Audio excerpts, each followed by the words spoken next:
മലയാള സിനിമയുടെ അഭിമാനമാണ് ബ്ലസ്സി. ബ്ലസ്സിയുടെ സിനിമകൾ എല്ലാ കാലത്തും ശ്രദ്ധിക്കപ്പെട്ടിട്ടുണ്ട്. തന്മാത്ര, പളങ്ക്, ഭ്രമരം, പ്രണയം തുടങ്ങിയ സിനിമകൾ പ്രേക്ഷകരെ ആഴത്തിൽ സ്പർശിച്ചു. ഒടുവിൽ പുറത്തിറങ്ങിയ ആടുജീവിതം ഇന്ത്യ ഒട്ടാകെ ചർച്ചയായി. വർഷങ്ങളുടെ പ്രയത്നത്തിനൊടുവിലാണ് ആടുജീവിതം ബ്ലസ്സി ബിഗ് സ്ക്രീനിൽ എത്തിച്ചത്. സഹസംവിധായകനായാണ് ബ്ലസ്സി സിനിമാ രംഗത്ത് കടക്കുന്നത്. തുടക്കകാലത്ത് ചെയ്ത സിനിമയിലെ അനുഭവം പങ്കുവയ്ക്കുകയാണിപ്പോൾ ബ്ലസ്സി. പത്മരാജൻ സംവിധാനം ചെയ്ത നൊമ്പരപ്പൂവ് എന്ന സിനിമയിൽ സഹസംവിധായകനായി വർക്ക് ചെയ്തപ്പോഴുള്ള അനുഭവമാണ് ഇദ്ദേഹം പങ്കുവച്ചത്. സവാരി ടിവിയോടാണ് പ്രതികരണം. മമ്മൂക്കയാണ് അതിലൊരു ക്യാരക്ടർ ചെയ്യേണ്ടത്. അദ്ദേഹവും മാധവിയും തമ്മിലുള്ള സംഭാഷണമാണ് ഷൂട്ട് ചെയ്തത്. ആദ്യ സിനിമ മുന്തിരിത്തോപ്പിൽ ക്ലാപ്പ് ചെയ്തിരുന്നുവെങ്കിലും സൗണ്ട് സിങ്ക് ചെയ്യേണ്ട ആവശ്യം ഉണ്ടായിരുന്നില്ല. അനൗൺസ്മെന്റ് ചെയ്യേണ്ടതിനാൽ എനിക്ക് വലിയ പ്രശ്നമൊന്നും തോന്നിയില്ല.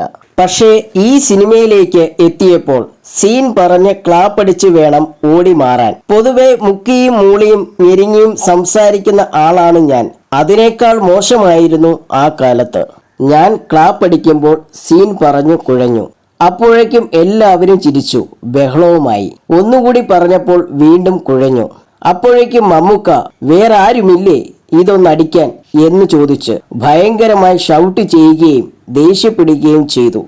എന്റെ പണി തെറിച്ചതുപോലെയായി. പൂജപ്പുര രാധാകൃഷ്ണൻ ചേട്ടൻ ക്ലാപ്പ് പറഞ്ഞു. അന്നുമിന്നും സിനിമയിൽ നിന്നും കിട്ടുന്ന പ്രഹരങ്ങൾ ജീവിതം അവസാനിക്കും എന്ന തോന്നലാണ് എനിക്കുണ്ടാകുക. സിനിമയോടുള്ള ഭയങ്കരമായ ആവേശമുണ്ട്. മമ്മൂക്ക വഴക്ക് പറഞ്ഞപ്പോൾ അവിടെ എല്ലാവരുടെയും മുന്നിലാണ്. ചിലർ ചിരിക്കുന്നു, ചിലർക്ക് എന്തു പറയണമെന്നറിയില്ല. ഞാൻ കരച്ചിലിന്റെ വക്കത്തായി. പത്മരാജൻ സാർ എന്താണ് പറയുക? ഇന്നെന്റെ പണി ഇല്ലാതായാൽ വണ്ടി കയറണം. ഞാൻ പത്മരാജൻ സാറിന്റെ അടുത്തേക്ക് പോയി.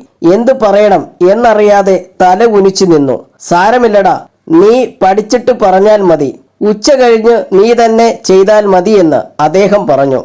അപ്പോഴാണ് എന്റെ ശ്വാസം നേരെ വീണത്. ഉച്ച കഴിഞ്ഞ് അടുത്ത സീൻ എടുക്കാൻ ക്ലാപ്പ് അടിക്കവേ മമ്മൂക്ക എന്നെ ഒന്ന് നോക്കി. വീണ്ടും കുഴപ്പിക്കാനാണോ വരുന്നത് എന്ന രീതിയിൽ. ആ കടമ വളരെ പ്രയാസപ്പെട്ടാണെങ്കിലും ശക്തമായി കഴിഞ്ഞത് ഞാൻ ഇപ്പോഴും ഓർക്കുകയാണ്. 2005 തന്മാത്രയ്ക്ക് ദേശീയ അവാർഡ് കിട്ടിയപ്പോൾ തിരുവല്ലയിൽ നടന്ന ചടങ്ങിൽ ഇവർ രണ്ടുപേരും ഈ കാര്യങ്ങൾ പറഞ്ഞത് ഇപ്പോഴും ഓർക്കുന്നുവെന്നും ബ്ലസ്സി വ്യക്തമാക്കി.